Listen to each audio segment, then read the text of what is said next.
Welcome to my channel Sravani spicy kitchen. నేను మీ శ్రావణి. ఇవాళైతే నేను మెంతికూర అలానే పన్నీర్ కాంబినేషన్లో మేతి చెమన్ కర్రీ ఎలా చేసుకోవాలో చూపించేస్తాను. ఆల్రెడీ మన ఛానల్లో అయితే మేతి చెమన్ అనేది అప్లోడ్ చేశాను. ఆ విధంగా ట్రై చేసినా కూడా చాలా టేస్టీగా ఉంటుంది. ఈ విధంగానైనా కూడా చాలా యమ్మీగా ఉంటుంది. రోటీ, చపాతీ, నాన్ అందులోకైనా కూడా చాలా బాగుంటుంది. అలానే రైస్లో కూడా చాలా టేస్టీగా ఉంటుంది. తప్పకుండా అయితే ట్రై చేయండి. అందులోనూ మనం డైలీ తినే ఫుడ్లో ప్రోటీన్ అనేది ఎక్కువగా తినడం వల్ల హెల్త్కి చాలా మంచిది. ఈ కాంబినేషన్లో అయితే ఇటు మెంతికూర అలానే పన్నీర్ కాంబినేషన్ కాబట్టి ప్రోటీన్ అనేది ఎక్కువగా ఉంటుంది. కాబట్టి ఈ విధంగా తప్పకుండా ట్రై చేసి చూడండి. లేట్ చేయకుండా అయితే ప్రాసెస్లోకి అయితే వెళ్ళిపోదాం. ముందుగా అయితే ఒక 6 నుంచి 8 జీడిపప్పులని ఈ విధంగా వేడి నీళ్ళలో నానబెట్టేసుకోవాలి. తర్వాత కడాయి పెట్టుకొని ఆయిల్ అయితే వేసుకొని ఆయిల్ అనేది హీట్ ఎక్కిన తర్వాత కొద్దిగా జీలకర్ర వేసుకోవాలి. అలానే సోంపు కూడా వేసుకొని చిటపట్లాడిన తర్వాత బాగా సన్నగా కట్ చేసుకున్న ఆనియన్ వేసుకోవాలి.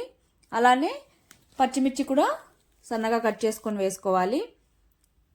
తర్వాత కరివేపాకు కూడా వేసేసుకోవాలి. కరివేపాకు అనేది అలానే వేసామంటే ఖచ్చితంగా అయితే తీసి పక్కన పడేస్తాం. కాబట్టి ఈ విధంగా వేయడం వల్ల కంపల్సరీ కొద్దిగా అయినా తినేస్తాం. కాబట్టి ఇలా వేస్తున్నాను.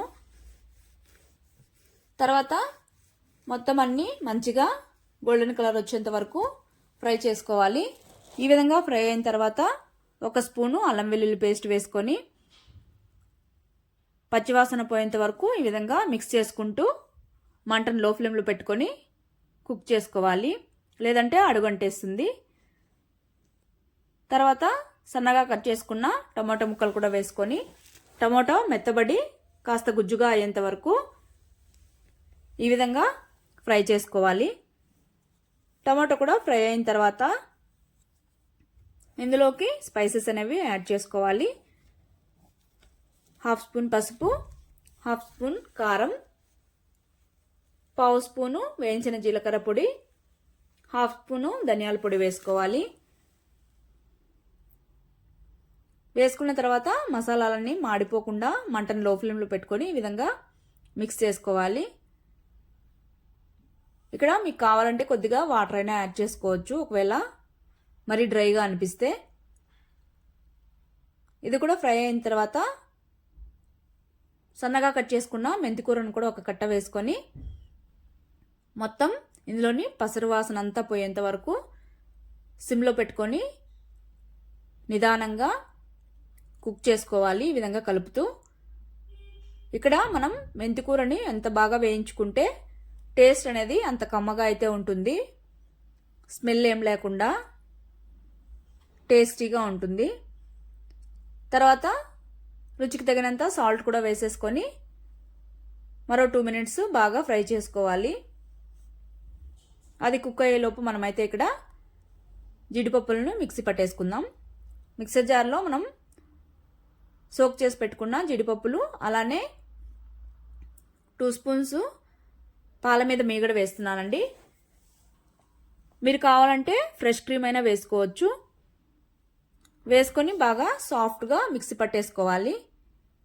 మిక్సీ పట్టుకున్న తర్వాత ఇక్కడ చూడండి మెంతికూర ఈ విధంగా బాగా డ్రైగా ఫ్రై అయిందంటే కమ్మగా ఉంటుంది. ఇందులోకైతే మనం జీడిపప్పుల పేస్ట్ కూడా వేసేసుకొని అడుగంటకుండా ఈ విధంగా కలుపుతూ ఉండాలి. 2 మినిట్స్ బాగా మిక్స్ చేసుకున్న తర్వాత ఇప్పుడైతే కొద్దిగా వాటర్ అంటే మీకు కన్సిస్టెన్సీని బట్టి వాటర్ అనేవి యాడ్ చేసుకోండి. ఈ విధంగా వాటర్ వేసుకున్న తర్వాత బాగా మొత్తం మిక్స్ చేసేసుకొని చూడండి ఇక్కడ కన్సిస్టెన్సీ కరెక్ట్గా సరిపోయింది. సిమ్లోనే పెట్టుకోవాలండి మంటనైతే. తర్వాత చిన్న చిన్న క్యూబ్స్ లాగా కట్ చేసుకున్న పన్నీర్ను కూడా వేసేసుకొని కొద్దిగా కొత్తిమీర అలానే కసూరి మేతి వేసేసుకొని మరీ ఎక్కువగా కదపకుండా స్లోగా మిక్స్ చేసుకోవాలి. మిక్స్ చేసేసుకొని